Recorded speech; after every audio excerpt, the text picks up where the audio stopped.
Design. If you've seen an Xbox One S at some point, you should be able to picture the Xbox One X.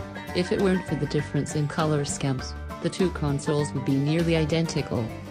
If you've never seen a One S before, the Xbox One X is a rectangular box the size of a large Blu-ray player that's coated with a matte space gray color. It's a far cry from the bulky VHS player stylings of the original Xbox One, and the design only becomes more impressive when you consider what's under the hood. The noticeable differences here between Microsoft's last console and its latest one, if you can even notice them, are the color change from the white sheen of the Xbox One S to the space gray of Xbox One X, and the shifting of the disc tray from the top left side of the console's face to sitting discreetly lower down the front. The aforementioned disc tray not only plays Xbox One games, but 4K Blu-rays as well.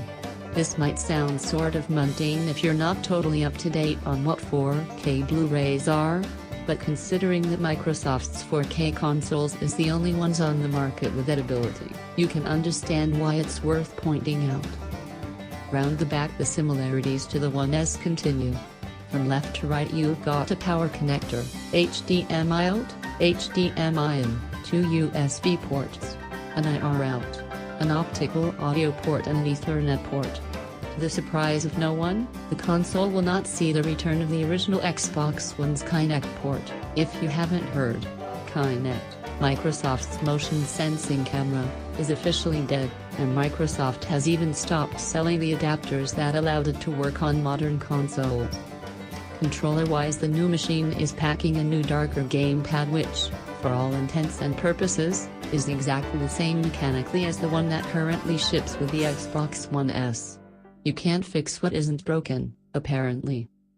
If controllers are a bit too imprecise for your liking, Xbox One X will support keyboard and mouse controls sometime in the near future. It's not the first console to do so, that award goes to the Dreamcast, but the feature will be welcomed by gamers who prefer this more accurate and responsive control scheme.